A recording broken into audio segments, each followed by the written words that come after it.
रात के समय कार धक्के खाते हुए रुक गई और उम से आरव उसमें नीचे उतरा और घड़ी देखी। उस वक्त रात के ठीक 11 बजे बज रहे थे। फिर उसने कार का बोनेट खोला और उसे ठीक करने की कोशिश करने लगा, लेकिन गाड़ी स्टार्ट नहीं हो रही थी।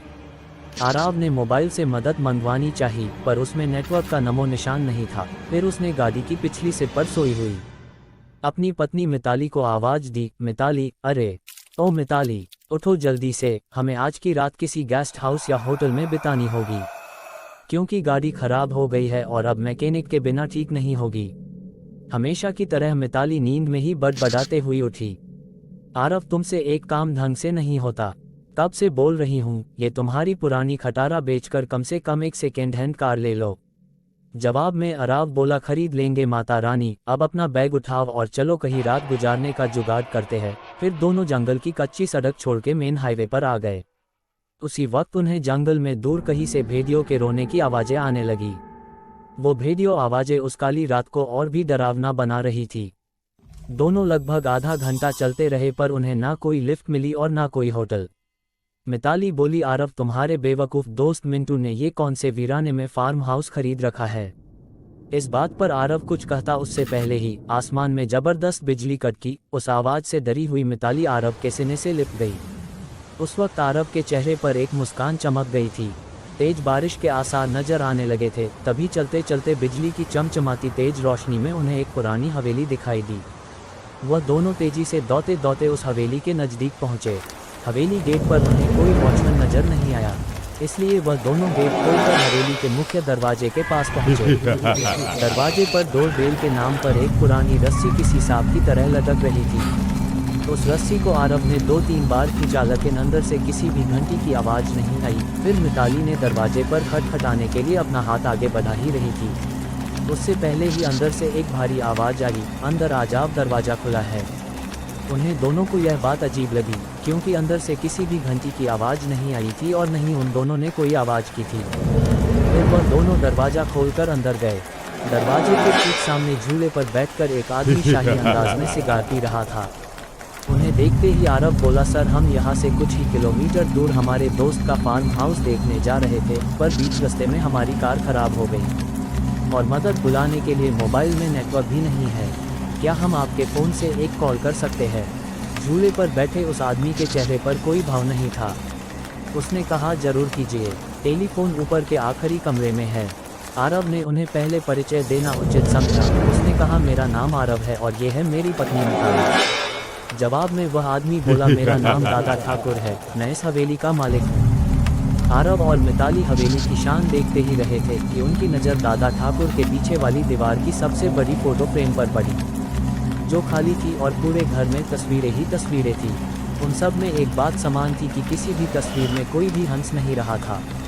सभी तस्वीरें बिल्कुल भी भावनाहीन थी। फिर आरव और मिताली दोनों ऊपरी मंजिल पर गए और आखिरी कमरे में जाकर लैंडलाइन 2 से अपने दोस्त मिंटू को कॉल करने लगे। बहुत बार कोशिश करने पर भी फोन नहीं लग रहा था।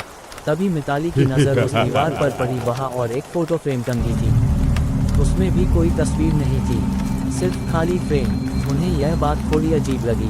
फिर दोनों नीचे गए और दादा ठाकुर से बोले, आपके लैंडलाइन से फ़ोन नहीं लग रहा है। दादा ठाकुर बोले कि यहाँ की फ़ोन लाइन में हमेशा गड़बड़ी रहती है, दोबारा से प्रयास करें, या फिर चाहे तो आज की रात आप दोनों यहीं रुक जाइए। मिताली और आरव कमरे में जाकर फिर कॉल लगाने की कोशिश करने लगे, पर सब बेकार। आखिर में दोनों ने रात को वहीं रुकने का निर्णय लिया। बेड पर लेटते ही दोनों की आंख लग गई। रात के ठीक 1:30 बजे आरव की नींद अचानक से खुल गई और वह एक बार फिर से अपने दोस्त को फ़ोन लगने लगा, लेकिन उस वक्त फ़ोन पूरी तरह डेड था।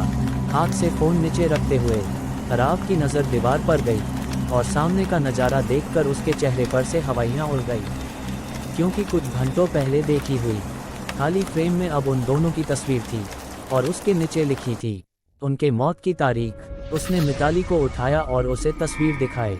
वह बोली, यहाँ कुछ तो गड़बड़ है आरव, हमें अभी के अभी यहाँ से बाहर निकलना होगा। फिर दोनों ने वहाँ से सर पर दौड़ लगाए। सीढ़ियों से वह दोनों तेजी से नीचे उतरने लगे, पर उतरते वक्त सीढ़ियों पर उन्हें 4 पैरों की जगह 6 पैरों आवाज़ आ रही थी। अब वह दोनों काफ़ी डर चुके थे। कुछ भी करके उन्हें बस दरवाज़ा खोल के बाहर भागना था। पर दरवाजे के पास पहुँचने के बाद जब दोनों ने उसे खोलने की कोशिश की पर उनकी कोशिश नाकाम रही क्योंकि दरवाज़ा किसी ने बाहर से बंद कर दिया था और अब वह दोनों उस भूथा हवेली में कैद हो चुके थे।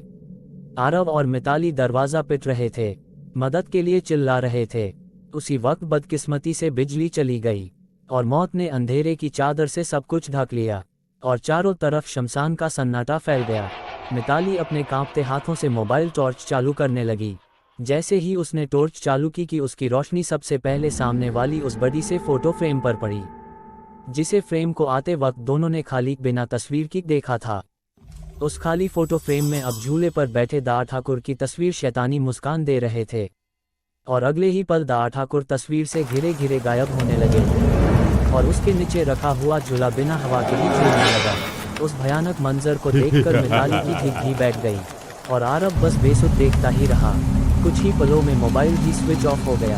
अब तक उजाले में मिताली और आरव को वहां पर एक दूसरे के सांसों की ही आवाज़ आ रही थी, पर अब अंधेरे में उन्हें और कई सारे लोगों के सांसों की आवाज़ सुनाई देने लगी। एक एक करके सभी आवाज़ें नज़दीक आ रही थी और कुछ ही पलों में दर्द भरी चीख के साथ उन दोनों की तस्वीर भी बाकी तस्वीरों के साथ हवेली की दीवार पर टंग गई और दादा ठाकुर झूले पर बैठ के सिगार पीते हुए किसी और मेहमान का इंतजार करने लगे।